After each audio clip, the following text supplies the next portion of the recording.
नमस्कार, जोहार, झारखंड देख रहे हैं आप और मैं हूं आपके साथ सोनाली सिंह। तो चलिए बुलेटिन की शुरुआत करते हैं। जामताड़ा से साइबर अपराध का कलंक धुलने का नाम नहीं ले रहा है। जामताड़ा में पुलिस ने 3 साइबर अपराधियों को गिरफ्तार किया है। छत्तीसगढ़ और जामताड़ा पुलिस की संयुक्त कार्रवाई में साइबर अपराधियों को दबोचा गया है। अपराधियों ने छत्तीसगढ़ के रायगढ़ जिले में एक व्यक्ति से BSNL सिम वेरिफिकेशन के नाम पर 4,18,000 रुपयों की ठगी की थी, जिसके बाद जामताड़ा पुलिस की मदद से करमाटार थाना क्षेत्र में साइबर अपराधी राजेंद्र मंडल, सूरज मंडल और मुकुल कुमार को रंगे हाथों गिरफ्तार कर लिया गया। कार्रवाई के दौरान 6 अपराधी मौके से फरार हो गए, जिनकी तलाश फिलहाल जारी है। आपको बताते चले कि अपराधी राजेंद्र मंडल हैदराबाद के एक मामले को लेकर जेल जा चुका है। उसने साइबर अपराध के जरिए आलीशान घर को अकूत संपत्ति अर्जित की है, जिसकी जांच के लिए साइबर पुलिस अब ईडी को सूचित करेगी। राज्य के रायगढ़ जिले के पुसौर थाने का है, जिसमें प्रार्थी मिस्टर बघेल से करीबन 4,18,000 का ठगी हुआ था, ऑनलाइन फ्रॉड हुआ था। तो फिर साइबर की टीम ने जानकारी लेने के बाद पता चला कि आरोपी जामताड़ा जिले के रामपुर माधोपुर गांव में निवासरत है। तो फिर साइबर की टीम के साथ ज्वाइंट रेड किया गया, जिसमें 3 आरोपी मिले। उसी के आलोक में जामताड़ा साइबर टीम और छत्तीसगढ़ की जो टीम आई हुई थी, दोनों के संयुक्त छापेमारी में 3 लोग पकड़े गए। राजेंद्र मंडल और एक सूरज मंडल और मुकुल मंडल, अन्य फरार हैं, जिसको जल्द ही जो है पुलिस। रांची के नामकुम थाना क्षेत्र से पुलिस ने फर्जी डीएसपी और इंस्पेक्टर को गिरफ्तार किया है। आरोपी जहांगीर और फिरोज फर्जी पुलिस वाले बनकर NH 33 पर ढाबा संचालकों और वहां रुकने वाले ट्रकों को अपना निशाना बनाते थे। अवैध वसूली का ये खेल रांची टाटा रोड पर चल रहा था। इसी सिलसिले में एक ढाबा के संचालक से इन्होंने 17,000 रुपए जबरन वसूले थे और अगले दिन सुबह फिर से 12,000 रुपए देने की डिमांड की थी। मामले की जानकारी मिलने के बाद SSP के निर्देश पर टीम का गठन किया गया और नामकुम पुलिस को इस गिरोह को गिरफ्तार करने में सफलता हाथ लगी। गाड़ी का कागज तो ठीक ही है, इसलिए भी माननीय न्यायालय के द्वारा इसे मुक्त किया गया था और आज के डेट में भी उसी गाड़ी को यूज किया गया। तो जो बेटर अच्छा साक्ष्य है, वही हम लोग इस बार दे के फिर उनको ज्यादा से ज्यादा दिनों तक रखने का कोशिश करते हैं और सजा दिलाने का प्रयास। ये हम लोग का प्रयास। और खूंटी से बड़ी खबर आपको बता रहे हैं, लेवी वसूलने आए PLFI के 4 उग्रवादी गिरफ्तार किए गए हैं। तो ये बड़ी खबर खूंटी से, जहां पर PLFI के 4 उग्रवादी लेवी वसूलने के आरोप में गिरफ्तार किए गए। मुरहू थाना क्षेत्र में पुलिस को ये बड़ी सफलता मिली है। 2 देसी कार्बाइन, 1 देसी राइफल भी पुलिस ने बरामद किया है। उग्रवादियों के पास से 18 कारतूस भी पुलिस ने बरामद की है। उग्रवादियों के पास से मिले लेवी के 62,800 रुपए भी पुलिस ने बरामद किए हैं। इसके साथ ही PLFI का पर्चा और चंदा का रसीद भी बरामद किया गया है। गिरफ्तार उग्रवादियों का आपराधिक इतिहास भी है। खूंटी SP के निर्देश पर अभियान में पुलिस को ये बड़ी सफलता मिली है। और खबर गिरिडीह से, जहां के गावा प्रखंड के सुदूर जंगलों में अवैध रूप से शराब भट्टी का संचालन किया जा रहा है। इसकी जानकारी मिलने पर वन विभाग ने कार्रवाई की, जिसमें 5 अवैध शराब भट्टियों को ध्वस्त किया गया। साथ ही 2 लोगों को यहां पर गिरफ्तार भी किया गया है। पिछले महीने यहां पर कार्रवाई कर शराब भट्टी ध्वस्त की गई थी। बावजूद इसके शराब कारोबारियों ने फिर से अपनी गतिविधि शुरू कर दी। आपको बताते चले कि गिरिडीह के जंगलों में अवैध शराब बनाई जाती है और इसकी अधिकतर सप्लाई बिहार में की जाती है। में 2 शराब की भट्टी और गड़ी साथ में 3 शराब की भट्टी को हम लोगों ने उसको नष्ट किया, जिसने और इसके साथ साथ उन्होंने 500 लीटर शराब, 30 क्विंटल जामा महुआ, 10 क्विंटल महुआ और 50 टीना करीब रावा गुड़ के इसको हम लोगों ने पूरी तरह से जगह पर, स्तर पर नष्ट किया। जमशेदपुर पुलिस ने 2 गांजा तस्करों को गिरफ्तार किया है, जिनके पास से 10 किलो गांजा भी बरामद किया गया है। पुलिस ने सोनारी की ग्वाला बस्ती में छापेमारी कर दिनेश सिंह के घर छापेमारी की थी। उसकी निशानदेही पर पुलिस ने उसके सहयोगी को भी दबोच लिया। दोनों तस्करों को न्यायिक हिरासत में फिलहाल जेल भेज दिया गया है। दिनेश सिंह और अरविंद सिंह उर्फ काला बिगारी उर्फ छोटू, तो इनके घर से एक घर से करीब 4.9 किलोग्राम मतलब 5 किलोग्राम की मात्रा और दूसरा घर पे करीब 6 किलोग्राम की मात्रा में गांजा बरामद हुआ है। और ये लोग भी अपने स्वीकारती बयान में एक्सेप्ट भी किए हैं कि हम जो है अनिल सिंह नामक एक व्यक्ति है जो बड़ा व्यापारी है, पहले भी हम लोग इनके ऊपर केस वगैरह कर चुके हैं और इनके द्वारा इनको बोकारो में चास पुरुलिया मेन रोड पर कल देर रात एक पिकअप वैन अनियंत्रित होकर पुल से नीचे गिर गई। इस हादसे में ड्राइवर की मौत हो गई। घटना पिंडार जोरा थाना क्षेत्र के चौवा टांड और आमतल के बीच की है। घटना के बाद लोगों की भीड़ मौके पर जुट गई। मौके पर पहुंची पुलिस ने क्रेन के सहारे पानी में गिरे पिकअप वैन को बाहर निकाला। हादसे में पिकअप वैन के आगे का हिस्सा पूरी तरह से क्षतिग्रस्त हो गया। पिकअप वैन पर बंगाल का नंबर है जो पुरुलिया से चास की ओर आ रहा था। पुलिस मृत ड्राइवर की पहचान में जुट गई है।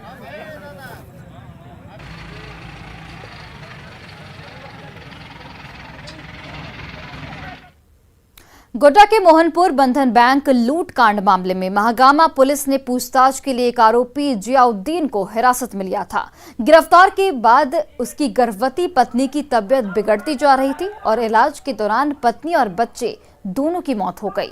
पत्नी की मौत के बाद पुलिस ने जियाउद्दीन को छोड़ा, लेकिन घर जाने के दौरान उसकी भी तबीयत बिगड़ने लगी, जिसके बाद परिजन जियाउद्दीन को लेकर थाने पहुंचे और पुलिस पर बेरहमी से पिटाई का आरोप लगाते हुए हंगामा किया। फिलहाल जियाउद्दीन को इलाज के लिए महागामा रेफरल अस्पताल में भर्ती कराया गया है। में कहीं बैंक का डकैती हुआ था, इसको घर में सोया था, उठा के ले आया, बांध के यहाँ सोया था। उठा के लाने के बाद इसका पत्नी बेहोश हो गया। बेहोश होने के बाद हम थाना खबर किए। थाना बड़ा बाबू बोला ठीक है, अच्छा छोड़ देंगे सवेरे, नहीं खाली पूछताछ में ले जा रहे हैं। और ला के 4 रोज से पूरा इसको टॉर्चर कर रहा है, मार रहा है। अभी तो लड़का, अभी इसका पत्नी भी मर गया, बच्चा भी मर गया, ने इसको छोड़ा। और अभी इसको अभी बेहोश है। अभी जब बेहोश हो गया तब हमको लाके फटाफट बोलता है कि लेके जाओ, जल्दी इसको लेके जाओ। लोहरदगा में नक्सलियों को विस्फोटक मुहैया कराने के अपराध में 2 आरोपियों को सिविल कोर्ट ने 10-10 साल की सजा सुनाई है। साथ ही 30-30 हजार रुपए का जुर्माना भी लगाया गया है। दरअसल साल 2013 में हिंडाल्को माइंस में विस्फोटक सप्लाई के नाम पर नक्सल प्रभावित क्षेत्र पेशरार जंगल की ओर विस्फोट ले जाया जा रहा था। विस्फोटक होने की गुप्त सूचना के आधार पर सदर थाना ने कार्रवाई की थी। मामले में आरोपी ने शामिल होने की बात स्वीकार की थी, जिसके बाद कोर्ट ने दोनों आरोपियों को सजा सुनाई। मुदाले मुस्लिम अंसारी और मेराज अंसारी एक ट्रक में यूरिया लेकर जा रहे थे। उनको जाना था गोदाम में माल को लेकर, मगर वो जंगल की ओर जा रहे थे। पुलिस ने शक के आधार पर इंटरसेप्ट किया तो स्वीकार किया कि हम लोग नक्सल को सप्लाई देते हैं। आज उसी केस में दोनों को सजा हुआ। इसमें दोनों को 10 वर्ष का कारावास का सजा हुआ और 30,000 रुपये का जुर्माना हुआ। ये सजा एक्सप्लोसिव सब्सटेंस एक्ट के तहत हुआ। श्री अखिलेश कुमार तिवारी DJ 1 लोहरदगा की कोर्ट से सजा सुनाई गई है और 2 मुदाले को सजा सुनाई गई है। रांची की नामकुम थाना पुलिस ने शातिर चोर मनोज नायक को चोरी की स्कूटी के साथ गिरफ्तार किया है। नामकुम पुलिस को गुप्त सूचना मिली थी कि चोरी की स्कूटी को मनोज ने एक व्यक्ति के पास गिरवी रखा है और उसके बदले 15,000 रुपए भी लिए थे। इसके बाद आरोपी ने उसी स्कूटी की चोरी कर नंबर प्लेट बदले और फिर दूसरे व्यक्ति के पास गिरवी रख दिया। इसकी जानकारी मिलने पर पुलिस ने चोर को गिरफ्तार कर लिया और चोरी की स्कूटी बरामद कर ली है। वो स्कूटी जो चोरी हुई है वो सुरेश बरईक के पास में है, जो नामकुम के ही रहने वाले हैं। वहां से जाकर सुरेश बरईक के पास से वो स्कूटी गाड़ी बरामद किया गया। उसने बताया कि नहीं, हम 15,000 रुपये में फलाने से मनोज नायक से मैंने खरीदा है। मनोज नायक उर्फ W नायक, जो आज से 1 महीना पहले हमको ये हम 15,000 रुपए दे के लिए थे, बल्कि गिरवी रख के हो गया। जब मनोज को हम लोग गिरफ्तार किए तो उसने सारी कहानी कही कि हमने चोरी की थी और चोरी करके इसको चीट करके हमने पैसा इससे 15,000 ले लिया था, मेरे को इसे। और अब बात यूक्रेन से सुरक्षित लौटे छात्रों की। युद्धग्रस्त यूक्रेन में फंसे गढ़वा के 3 छात्र सकुशल घर लौट आए हैं। जो 3 छात्र फंसे थे उनमें रमना के साजिद अली भी शामिल थे। यूक्रेन से बेटे के सकुशल घर वापसी से उनके परिजन काफी खुश दिख रहे हैं। वहीं बेटे की घर वापसी के बाद परिवार में खुशी का माहौल दिखा।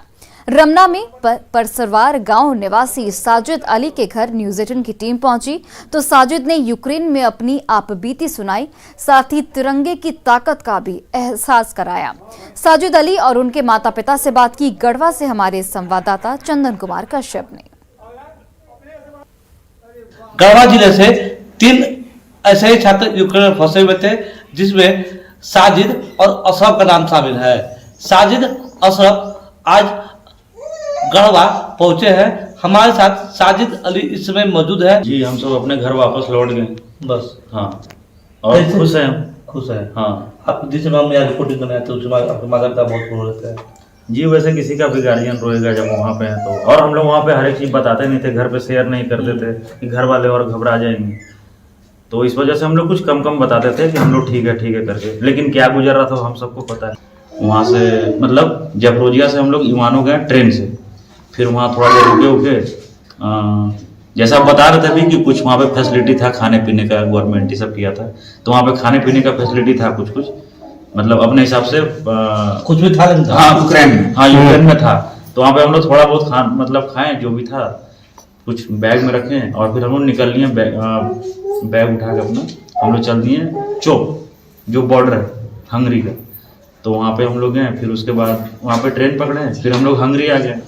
फिर हंगरी आए तो हम लोग को मतलब कंफर्ट महसूस होने लगा, क्योंकि वहाँ पे ना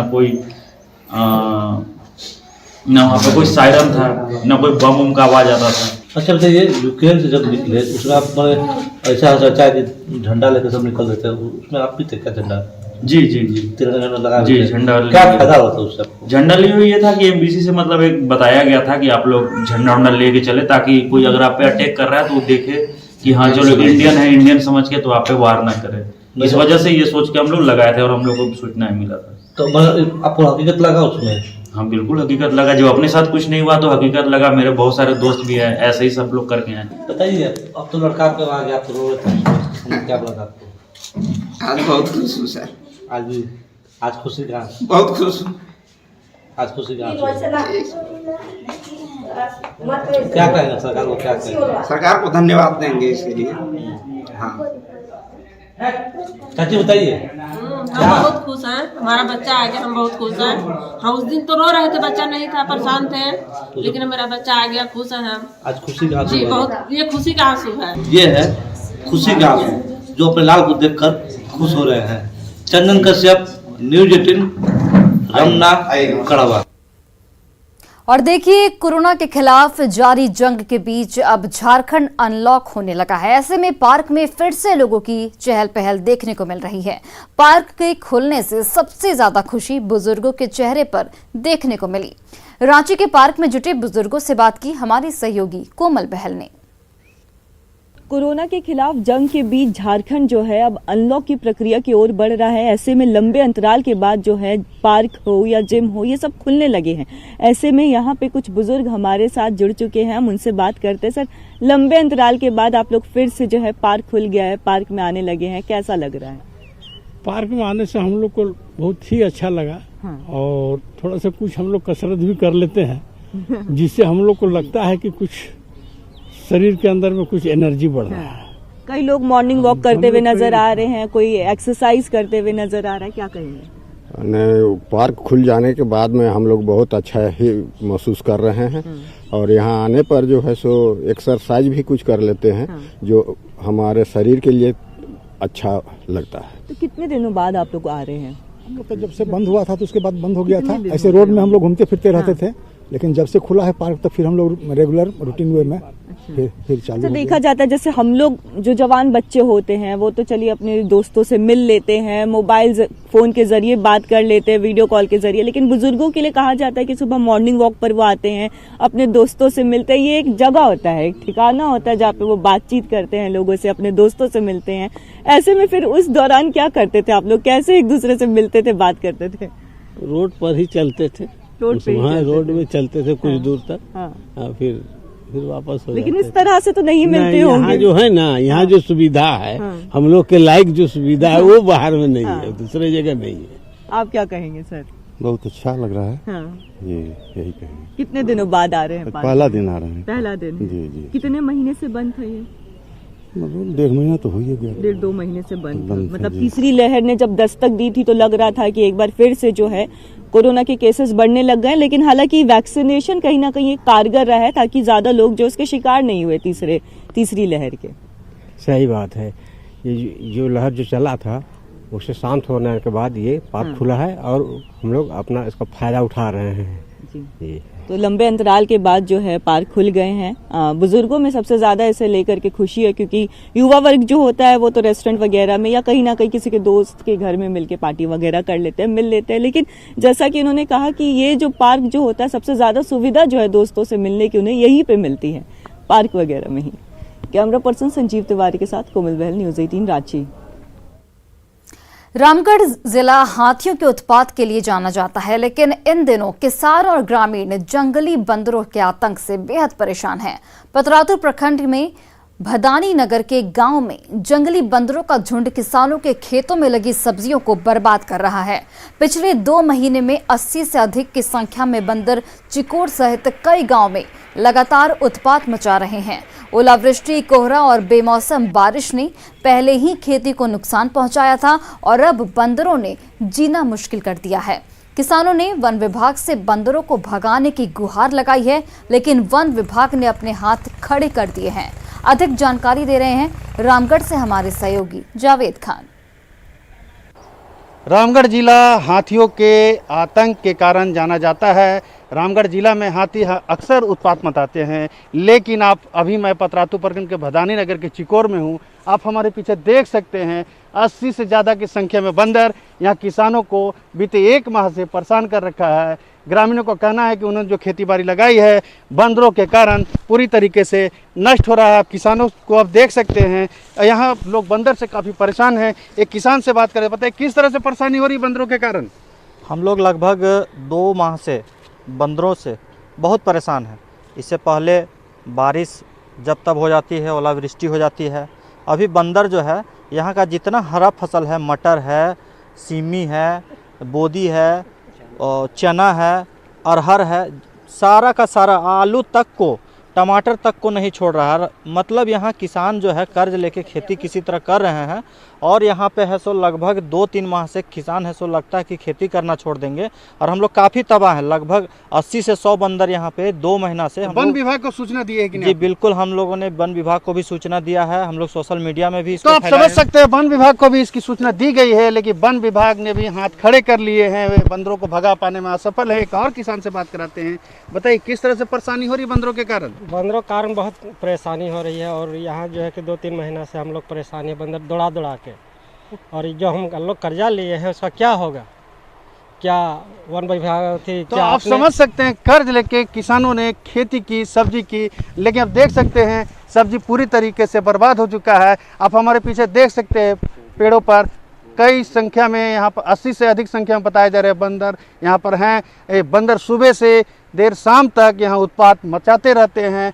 भदानी नगर के चिकोर और इसके आसपास के गांव में बंदरों का आतंक इन दिनों बढ़ गया है। जावेद खान, न्यूज 18 रामगढ़। झारखंड प्रदेश युवा कांग्रेस कार्यकारिणी की बैठक रामगढ़ में आयोजित की गई। कांग्रेस प्रदेश अध्यक्ष राजेश ठाकुर ने युवाओं को संगठन से जोड़ने के साथ सरकार के साथ समन्वय कायम रखने पर कार्यकर्ताओं से चर्चा की। उन्होंने कहा कि पंचायत चुनाव के माध्यम से युवाओं की ज्यादा भागीदारी सुनिश्चित करना भी पार्टी कार्यकर्ताओं की जिम्मेदारी है। कैसे चले, इसके साथ ही साथ जो सरकार के साथ संगठन का समन्वय कैसे हो और उसमें युवाओं की भागीदारी कैसे हो, उन सारी चीज़ों पर चर्चा हुई। और सरकार में रहते हुए अगर कहीं कोई अन्याय हो रहा है, कुछ गलत हो रहा है, युवाओं के साथ कहीं कोई भेदभाव हो रहा है, तो ऐसे मसलों पर भी लड़ाई लड़नी है। इन सारी चीज़ों पर चर्चा हुई है। पंचायत चुनाव में कैसे युवा अधिक से अधिक भागीदारी ले अपनी। गिरिडीह के गांवा बीएसएनएल टावर के पास फुलवड़िया कुआं में कुछ मछली दुकानदारों पर कचरा डालकर प्रदूषित करने का आरोप लगाया गया है। इसे लेकर लोगों ने विरोध जताते हुए मामले की जांच की मांग की है। दरअसल फुलवड़िया कुआं से लोग पानी ले जाकर घरेलू उपयोग में लाते हैं और यहीं का पानी पीते हैं। इस कुएं के पानी से कई मोटर कनेक्शन भी लगे हुए हैं जो स्कूल और हॉस्टल में जाता है, लेकिन पानी प्रदूषित होने से लोगों की जो परेशानी है वो बढ़ गई है। मछली बेच के हटिया से नरवा में डाल दिए उन्होंने, और निकालते निकालते परेशान हो गए और पानी एकदम खराब हो गया। कुआं में क्या डालता है? ये मछलियाँ वाला जो लेरिया नहीं होता है, सब पॉलिथीन में भर के 6 पॉलिथीन। और फिलहाल इस बुलेटिन में बस इतना ही। आप देखते रहिए न्यूज़ 18 बिहार झारखंड।